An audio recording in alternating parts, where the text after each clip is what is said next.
하나님 아버지, 오늘도 우리에게 생명 주심을 감사하고 하나님의 말씀을 서로 나눌 수 있게 하심에 감사합니다. 우리에게 꼭 필요한 것이 무엇인지 기억하게 하시고 우리의 상처받고 어려움 당한 심령에 하나님이 채우시는 위로와 평강으로 가득 차는 시간이 되게 하여 주시옵소서. 믿음으로 헌금한 손길들 위에 복을 주시고 저들이 주를 위하여 자기 영혼을 위하여 힘써 싸워 하나님께서 약속하신 복으로 갚아 주시옵소서. 예수님의 이름으로 기도하였습니다. 아멘. 하나님의 말씀은 이사야서 31장 1절에서 5절까지 말씀을 함께 합독하겠습니다. 이사야서 31장 1절에서 5절까지 말씀입니다. 함께 읽습니다. 시작. 도움을 구하러 애굽으로 내려가는 자들은 화 있을진저 그들은 말을 의지하며 병거의 많음과 마병의 심히 강함을 의지하고 이스라엘의 거룩하신 이를 앙모하지 아니하며 여호와를 구하지 아니하나니 여호와께서도 지혜로우신즉 재앙을 내리실 것이라. 그의 말씀들을 변하게 하지 아니하시고 일어나사 악행하는 자들의 집을 치시며 행악을 돕는 자들을 치시리니 애굽은 사람이요 신이 아니며 그들의 말은 육체요 영이 아니라 여호와께서 그의 손을 펴시면 돕는 자도 넘어지며 도움을 받는 자도 엎드려져서 다 함께 멸망하리라. 여호와께서 이같이 내게 이르시되 큰 사자나 젊은 사자가 자기의 먹이를 움키고 으리렁거릴 때에 그것을 치려고 여러 목자를 불러왔다 할지라도 그것이 그들의 소리로 말미암아 놀라지 아니할 것이요 그들의 떠들므로 말미암아 굴복하지 아니할 것이라. 이와 같이 나 만군의 여호와가 강림하여 시온산과 그 언덕에서 싸울 것이라. 새가 날개치며 그 새끼를 보호함같이 나 만군의 여호와가 예루살렘을 보호할 것이라. 그것을 호위하며 건지며 뛰어넘어 구원하리라 하셨느니라. 아멘. 우리들은 살아가면서 여러 사람들에게 도움을 받으며 살아갑니다. 또 우리는 어떤 환경이나 상황을 매우 소망하고 꿈꾸죠. 좋은 직장, 좋은 학교, 아니면 좋은 인간관계, 이런 것들을 꿈꾸고 기도하기도 합니다. 그런 것들이 왜 필요하냐? 우리가 살아갈 때 우리의 힘만으로 살 수 없기 때문에 우리가 의지할 어떤 것을 기대하기 때문입니다. 한문으로 되어져 있는 사람 인자가 이렇게 서로 의지하도록 되어져 있지요. 사람이란 존재 자체가 무언가를 의지하며 살아가는 존재라고 하는 뜻입니다. 또 우리가 잘 알고 있는 유명한 말처럼 사람들은 사회적 동물이라고 해서 한 사회나 어떤 무리 안에서 서로 의지하면서 살아가는 존재라고 우리가 잘 알고 있습니다. 하나님께서 본래 우리를 만드실 때부터 독처하는 것은 아름답지 못하다, 좋지 못하다, 하나님이 바라시는 삶이 아니다 라고 이렇게 말씀하셨어요. 처음부터 무언가를 의지하며 살아가는 존재로 만드신 겁니다. 흔히 믿지 않는 사람들이 종교 생활을 하는 사람들, 신앙을 가진 사람들을 손가락질하는 경우들이 간혹 있습니다. 얼마나 변변치 않으면 보이지도 않는 신을 의지한다라고 하고 기대할 수도 없는 것을 기대한다고 하느냐, 자기 주먹을 믿고 자기 실력을 믿어야지 뭐 이러면서 이야기하는 경우들이 간혹 있지요. 근데 그렇게 대단했던 사람들도 자기의 한계가 느껴지고 문제가 발생하면 자기를 도울 수 있는 어떤 대상, 어떤 사람, 어떤 환경을 이렇게 찾게 됩니다. 그들은 세상 사람이나 관계나 자기가 가진 어떤 배경을 의지하면서 하나님을 의지하는 우리는 좀 이상한 사람 취급을 하는 거죠. 사실은 똑같습니다. 우리가 하나님을 의지하는 것과 그들이 돈이나 명예나 어떤 배경을 의지하는 것은 똑같습니다. 그래서 사실 그런 것을 뭐라고 얘기하느냐? 우상숭배라고 이야기하는 겁니다. 내가 친구를 신으로 삼을 것이냐? 돈을 신으로 삼을 것이냐? 내 학위를 신으로 삼을 것이냐? 아니면 하나님을 신으로 삼을 것이냐의 문제인 것이죠. 아무리 우리가 부정하고 거부하더라도 우리는 우리 스스로 혼자 살 수 없는 존재인 것을 너무나도 잘 알고 있습니다. 만약 어느 누군가 나는 스스로 살 수 있다, 어느 도움도 필요 없다 라고 말한다면 그게 아마도 사단적인 죄일 겁니다.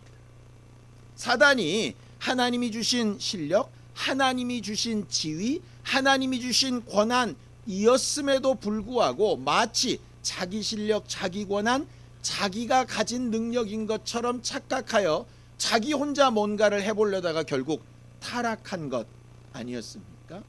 결국 누군가의 도움이 필요 없다라고 생각하는 순간 나도 모르는 사이에 사단적인 부분에 빠져들어갈 수 있는 것이죠. 그래서 우리는 모두 연약함을 좀 인정할 필요가 있습니다.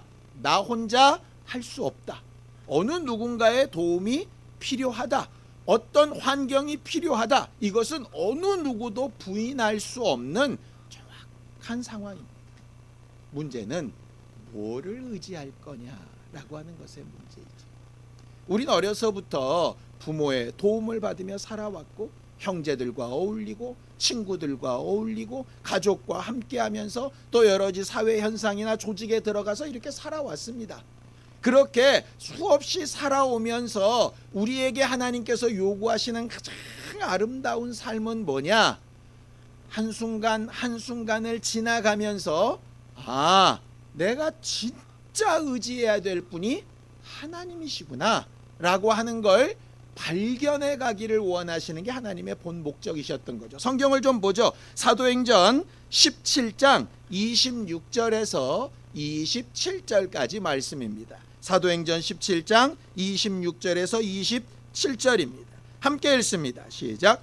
인류의 모든 족속을 한 혈통으로 만드사 온 땅에 살게 하시고 그들의 연대를 정하시며 거주의 경계를 한정하셨으니 이는 사람으로 혹 하나님을 더듬어 찾아 발견하게 하려 하심이로되 그는 우리 각 사람에게서 멀리 계시지 아니하도다.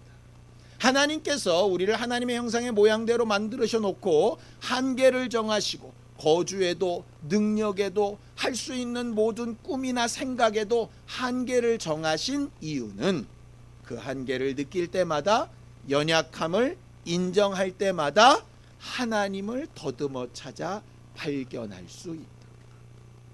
그래서 우리는 이렇게 생각하면 좋겠습니다.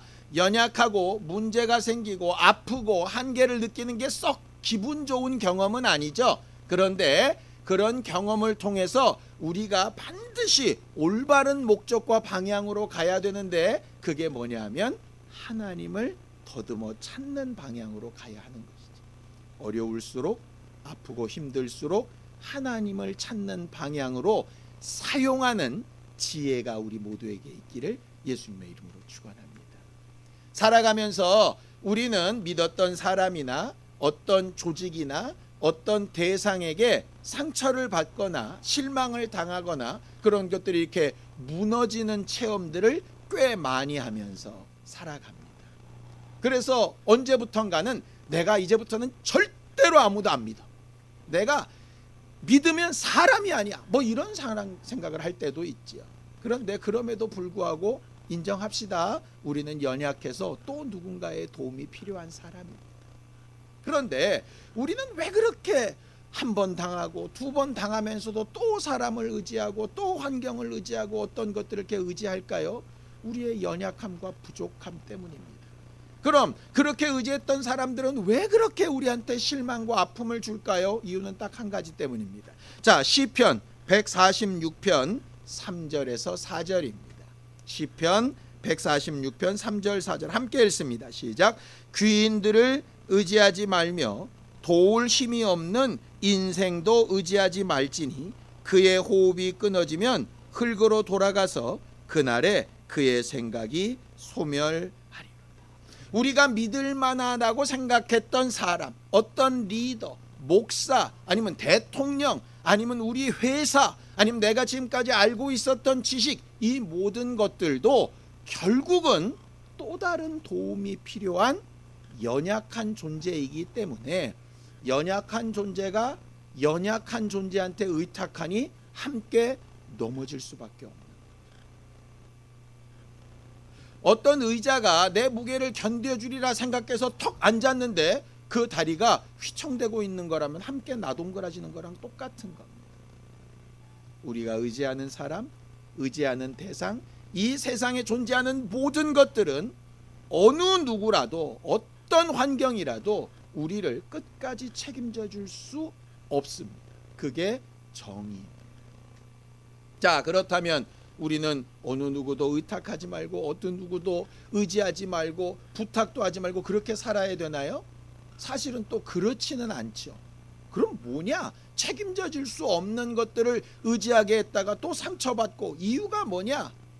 어느 순간까지는 도움이 필요하고 그 이상이 되면 거기를 떠나야 되는, 그 대표적인 예가 무엇이냐면 부모입니다.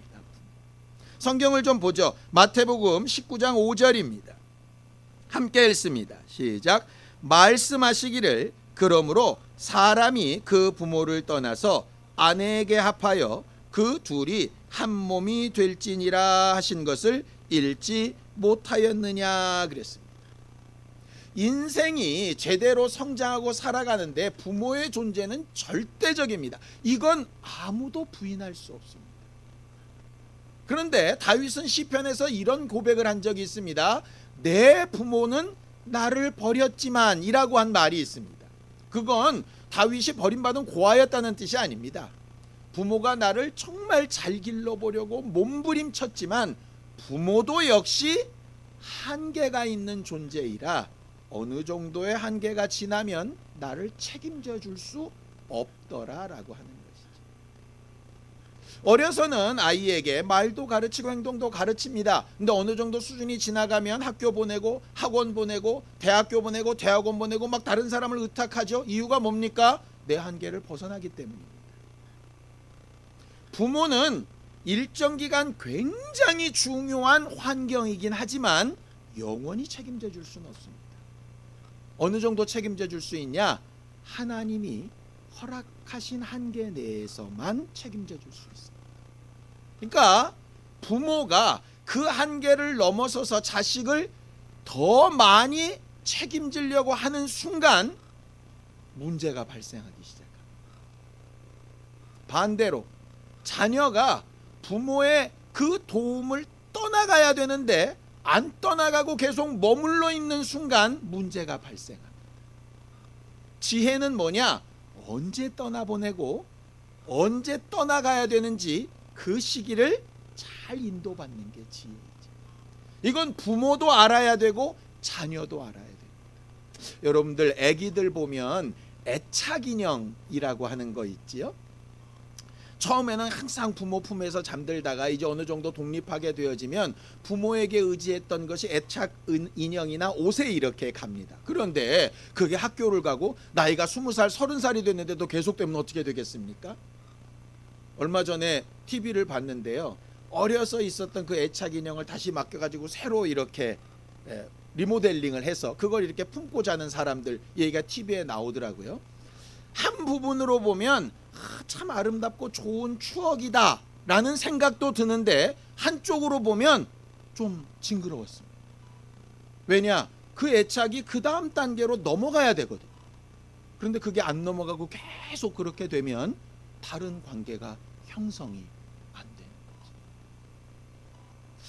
하나님께서 우리가 무언가 의지하고 의탁할 만한 사람이나 환경을 만들어 두셨다가 떠나게 하실 때 사람들은 누구나 힘들어합니다. 자기가 익숙한 것을 떠나는 것이 누가 쉽겠습니까? 안 해본 것에 도전하는 게 누가 쉽고 좋은 경험이겠습니까? 그런데 그런 경험들을 통해서 그 다음 단계 넘어가게 하시고 결국 그 관계의 맨 끝에 누가 계시겠어요? 하나님이 계신 거죠. 이것도 믿고 살아보고 저것도 믿고 살아보고 하다가 결국은 내 모든 것을 책임져 줄 수 있는 유일한 단 한 분은 하나님밖에 없구나 라고 하는 고백을 배워나가는 단계로 사용하시는 것이죠. 그럼 아예 처음부터 그냥 하나님께서 딱 주입식으로 나밖에 없어 아무것도 믿지 마 이렇게 하면 얼마나 좋을까. 실제로 그렇게 신앙생활하는 사람들도 있죠. 그래서 예수 믿는 순간부터 가족도 없어, 친구도 없어, 사회도 없어, 직장도 없어, 오직 하나님과 나만 있어 이렇게 사는 사람들이 있습니다. 그들의 신앙생활이 정상적입니까? 정상적이지 않습니다. 왜냐? 단계 거쳐서 성장하도록 만들어 놓으셨거든요. 그리고 어느 정도의 수준이 되면 나보다 연약한 이들을 또 잠깐 동안 의지를 받아주는 존재가 될 수 있도록 만들어 놓으셨거든요. 그런데 나와 하나님만 생각해버리면 나머지 관계들은 아무것도 없는, 하나님이 본래 원하셨던 건 그게 아니었는데. 예전에 부모님들이 아이를 7, 8 막 낳을 때가 있었죠. 그때 어땠습니까? 첫째가 어느 정도 크면 막내를 업어 키우기 시작합니다. 부모는 부모의 일을 하고 아이는 부모의 일을 배워가면서 그렇게 커갑니다. 그런데 아이가 하나가 되고 보니까 그런 것들이 사라져버리는 거죠. 오직 부모와 나밖에 없다가 어느 조직에 뚝 들어가면 아무것도 못하는 사람이 돼버리고 말이에요. 그런 것들을 만들어가고 익숙하게 해주는 게 결국 부모의 역할 아니겠습니까? 과거에 주일학교 앞에 가보면 주일학교 예배 안 들어가려고 엄마한테 부둥켜 우는 애들 많이 있습니다. 그거 반드시 울며 힘든 과정이긴 하지만 그 과정을 겪어야 아이가 성장하지 않겠습니까? 우리의 일생도 되돌아보면 아마 그랬던 것 같습니다. 내 부모가 최고인 줄 알았던 삶에서, 내가 속해 있는 이 조직이 최고인 줄 알았던 삶에서 떨어져 나가는 아픔과 실망감과 괴로움이 사실 존재하지요. 그런데 그게 결국은 성장하고 발전하고 하나님 앞에 더 가까이 갈 수 있는 아주 아름다운 기회였었다는 것을 다시 한번 발견하게 됩니다. 아픔이 없이 성장하는 것은 불가능합니다. 오늘 성경 본문으로 돌아가서 이사야서 31장 1절을 좀 한번 읽어보겠습니다. 함께 읽죠. 시작. 도움을 구하러 애굽으로 내려가는 자들은 화 있을진저 그들은 말을 의지하며 병거의 많음과 마병의 심히 강함을 의지하고 이스라엘의 거룩하신 이를 앙모하지 아니하며 여호와를 구하지 아니하였다 이랬습니다. 전쟁이 앞두고 있는데 하나님은 하나님께 도움을 요청하고 하나님의 은혜와 하나님께서 그들을 도우시는 능력을 의지하기를 바라셨습니다. 그런데 이스라엘은 어떻게 해서든 애굽의 도움을 얻으려고 합니다. 이스라엘이 계속 벗어나지 못하는 것은 애굽의 그늘입니다. 왜 그랬죠?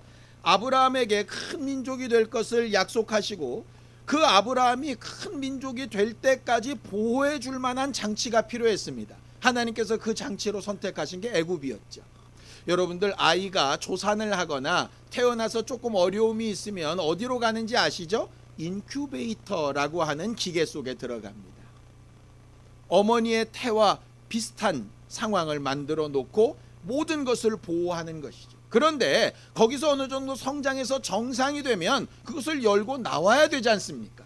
그런데 아프고 힘들 때마다 자꾸 인큐베이터 들어가겠다 그러면 그게 정상적이겠습니까? 그건 잘못된 것이죠. 필요한 때가 있어서 그를 잘 성장시키는 도구였고 그 다음에 그것을 벗어 던져야 하는 거예요. 근데 이스라엘이 출애굽하면서부터 계속 똑같이 했던 말이 뭐냐 하면 애굽으로 돌아가자. 그때가 좋았다는 겁니다. 왜? 그때 자기 민족의 큰 성장이 있었거든요. 어려웠지만 그래도 먹고 사는 일은 어렵지 않았거든요. 하나님의 인도를 받아서 알지 못하는 데를 계속 도전하는 삶이 아니라 그냥 자기의 삶이 계속 유지되는 것이었거든요. 큰 꿈은 없지만 그대로 이 정도 상황은 유지할 수 있었으니까. 그 대표적인 예가 또 누군지 아십니까? 베드로입니다. 변화산상에서 주여 여기가 좋으니 여기다 초막색 짓고 더 이상 가지도 말고 뒤로도 가지 말고 그냥 이 정도면 됐습니다. 이런 거죠. 우리 간혹 그럴 때 있지 않습니까? 신앙생활을 하든지 아니면 자녀를 키우든지 우리가 어떤 사업을 하든지 어느 정도 궤도에 올라서 평안해지면 됐다. 이 정도면 정말 좋겠다. 저도 그런 적 있었거든요. 교회를 개척하고 어느 정도 되니까 됐다. 이 정도면 됐으면 좋겠다. 난 더 큰 교회 꿈꾸지 않아. 딱 좋네. 이런 거요. 근데 하나님은 그걸 의지하고 계속 사는 게 아니라 하나님을 의지하기 바라시는데 거기서 벗어나기 싫은 거죠. 떠나기 싫은 거죠. 부모의 품을 떠나야 되고 정든 학교를 떠나야 되고 친구들이나 익숙한 환경을 떠나야 되는데 안 떠나는 겁니다. 왜? 불편하고 답답하고 위험해 보이고 사실상은 그런 일에 믿음을 사용해야 되는 시기인데 그게 두려운 거죠.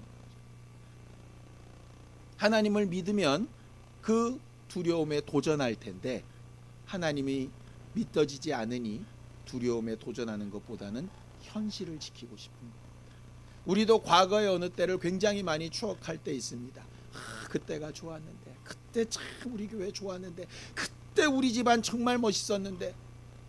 좋은 추억이 나쁘다는 게 아닙니다. 그런데 그쪽으로 자꾸 돌아가려고 하는 건 하나님의 뜻에 맞지 않습니다. 자, 히브리서 10장 38절에서 39절입니다.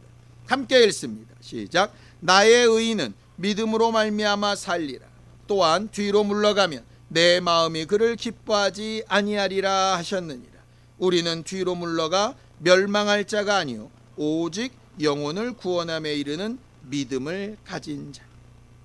우리의 삶은 하나님을 향하여 계속 앞으로 나아가고 있습니까? 좀 아쉽고 속상하고 아픈 그런 이별들을 좀 뒤로 하면서 계속 하나님 앞으로 나아가고 있습니까?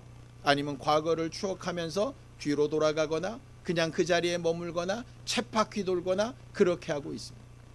하나님이 우리에게 약속하신 것 있습니다. 네가 나를 믿고 따라올 수만 있다면, 내 앞으로 계속 나오기만 한다면 이렇게 해주겠다는 겁니다. 이사야서 31장 5절입니다. 함께 읽습니다. 시작. 새가 날개치며 그 새끼를 보호함같이 나 만군의 여호와가 예루살렘을 보호할 것이라. 그것을 호위하며 건지며 뛰어넘어 구원하리라 하셨니. 예수님 주변에는 예수님을 왕을 삼으려고 하는 수많은 사람들이 있었습니다. 아주 대단한 권력자들도 있었습니다. 산헤드린 공회원들도 있었습니다. 그들을 의지해서 뭔가 정치적으로 아니면 법적으로 아니면 종교적인 어떤 권위로 아니면 자기가 가지신 어떤 능력이나 이적으로 그런 것들을 이기려고 하지 않으셨습니다. 그는 묵묵히 털 깎는 자 배양처럼 죽어가시죠. 그 수많은 사람들의 외침이나 환호를 의탁하지 않으셨습니다. 왜 그러셨습니까? 요한복음 2장 24절입니다. 함께 읽습니다. 시작. 예수는 그의 몸을 그들에게 의탁하지 아니하셨으니 이는 친히 모든 사람을 아심이라 그랬습니다. 그들의 연약함을 아셨기 때문에. 지금은 환호하지만 앞으로 그들의 연약함 때문에 그렇지 못한 날이 있을 것을 아셨기 때문에. 그래서 처음부터 그들을 무시하셨나요? 아니요, 그러지 않습니다. 그들이 필요한 때가 있고 그들이 필요 없을 때가 있고 그들이 정말 일해줘야 될 때가 있고 그들과 상관없이 일하셔야 될 때가 있죠. 때와 기한은 하나님께 두셨다 하셨으니 우리는 그 때를 하나님 앞에 물으며 확인해가며 한 걸음씩 한 걸음씩 전진하는 신앙인들이 되기를 예수님의 이름으로 축원합니다. 예수님만 바라보는 아름다운 삶이 뭘까?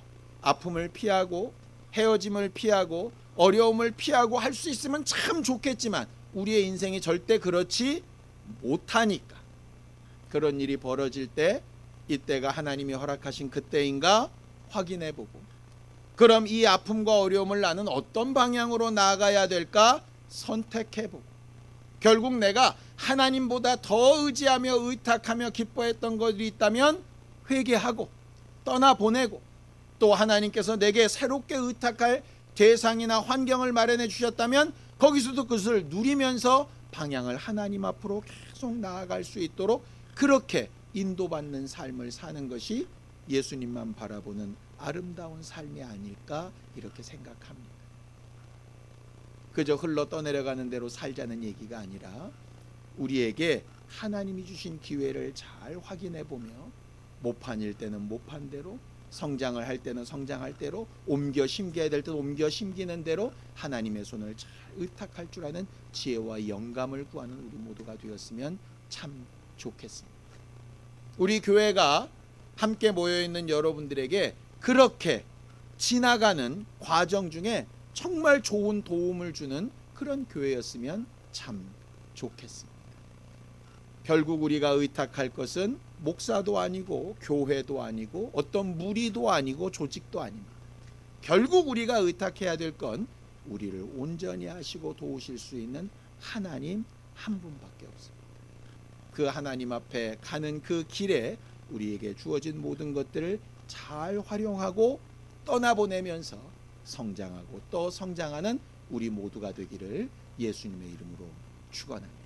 함께 기도하시겠습니다. 하나님 아버지, 하나님께서 우리를 도우시고 인도하셔서 우리의 연약함과 부족함을 아시오니 우리의 모자란 것을 하나님의 것으로 채우시고 하나님께서 복 주시는 거룩한 증거들로 온전케 하여 주셔서 믿고 의지하며 간구하는 모든 일에 응답하시며 기뻐하시는 하나님의 능력을 체험할 수 있도록 우리 모두를 도우시고 함께하여 주시옵소서. 우리를 아시는 주께서 우리를 강하고 담대하게 하사 하나님을 더욱더 의지하는 사람들이 되게 하여 주시고 혹여라도 여러 가지 상처받고 어려워하며 힘들어하는 부분들이 있다면 위로하시되 뒤로 돌아가지 않고 하나님께서 가라 하시는 그 자리를 향하여 하나님 앞으로 더 나아갈 수 있는 우리의 발걸음과 믿음 있는 심령들이 되어져 가도록 주여 도우시고 인도하여 주시옵소서.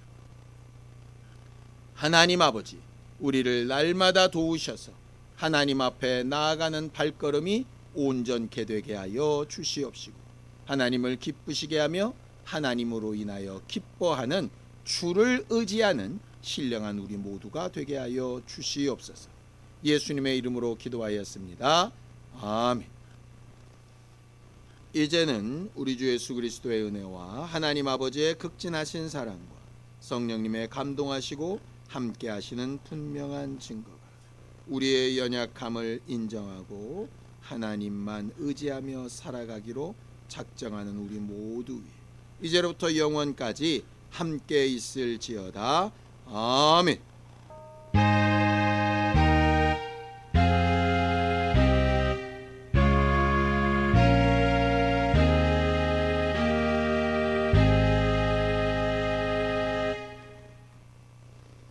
오늘도 우리와 함께 하신 하나님 앞에 감사하며 박수하시면서 예배 마치겠습니다. 수고하셨습니다. 감사합니다.